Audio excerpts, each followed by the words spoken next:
in my leadership course, I've realized there was no mention of IQ, zero. Yeah. So what we did was we did it. I think So they asked us, what do you want as from a good leader? Like, what's your perception of a good leader? Yeah. Everyone was saying about how they have to be kind, grounded, calm.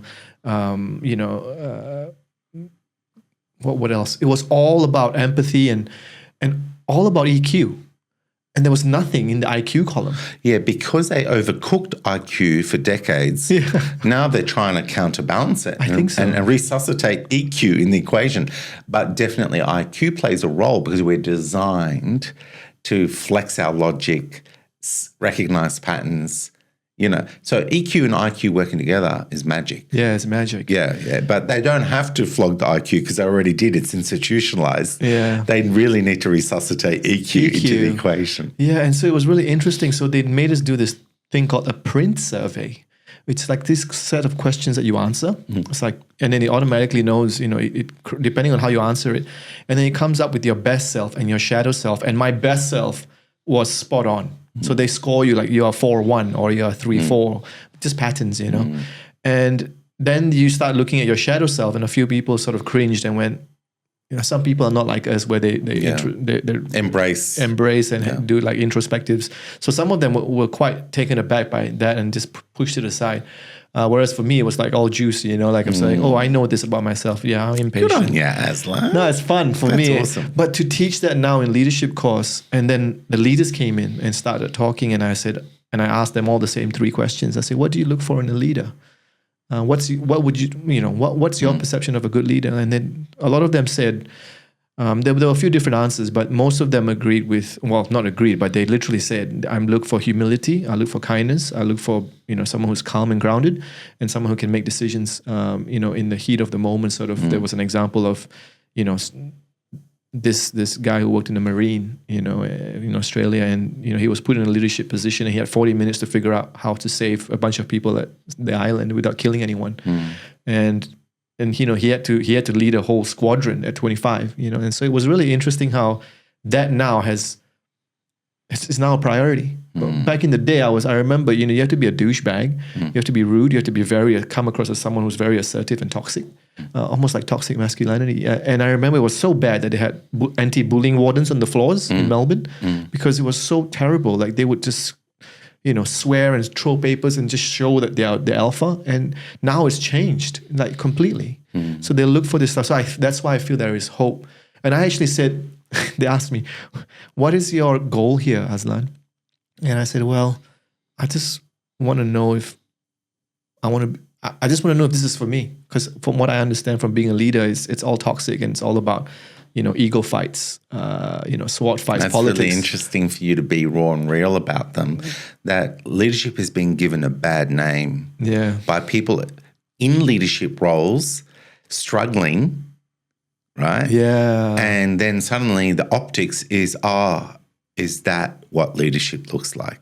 Yeah, and obviously I got influenced. I got influenced bad. So, people were saying it's politics, bureaucracy, not getting anything done. And so then, my relationship at the time with leadership. And so now I'm sort of open to the idea. And I said, you know what? I'll actually give this a go now. Because I see the people that I'll be working with.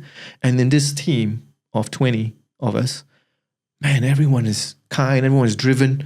Like we have a little task to do and everybody's chipping in. Like I said, wow, this is next level stuff. It's beautiful. It's really good. It's great when that collaboration just becomes flow. And everyone's driven.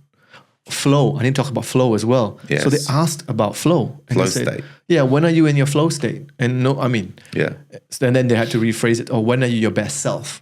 But and it was so interesting because that happened in the leadership course. We had a new leader in our team, and she did a whole session about flow state. So what do you need to be in your flow state? Some people say, I need to go for walks. I need to work in a dark room. And so she's like, go ahead, do whatever you need to do to get into your flow state. Just tell me what you need. Yeah. Like what? That is really, really good smarts. It's insane. Yeah. Like it's also honoring the individuality of each person and leveraging their alignment to tap into that flow, to get into flow. I mean, for me, flow, I could look out at a tree out the window, and for some reason that just puts me into that trance state, which induces the flow. You know, stumbling across opportunities and ideas that we never thought were possible. Suddenly our vision updates. Suddenly B is not that desirable as a leader. C is, then D, then E. And that is good. That's healthy. Yeah. You know? And so if everyone goes, let's go to B. Yes, let's leadership overdrive. B. We're going to be there, right? Yeah. And then it's like, and then someone goes, hey guys, I just looked at the map and I saw C is really interesting because it's got what B has, but not the bullshit of B. Not the B and bullshit of B. Being flexible too. It's got cool stuff in C, right? And everyone goes, oh, I think I agree. Yeah. I think I want to align as a crew member on that destination. And then the vision has expanded, updated, and everybody's now pivoting towards C. I think that's normal. Because I think a lot of people who think they're good leaders, they make their B destination their identity. And anybody who challenges the B destination makes them feel attacked as if they are a bad leader. A leader should not be about the illusion of the destination. They should be about the passion for correcting that destination so it truly serves everybody who's on course to that destination.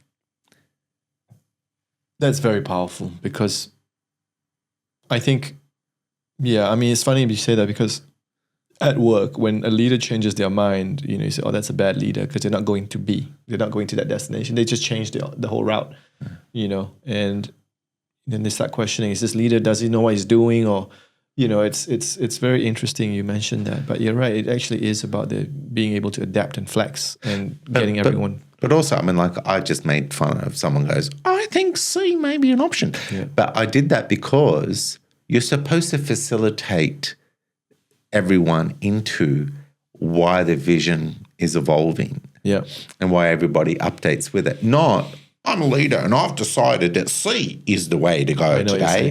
And then everybody goes, what? Yeah.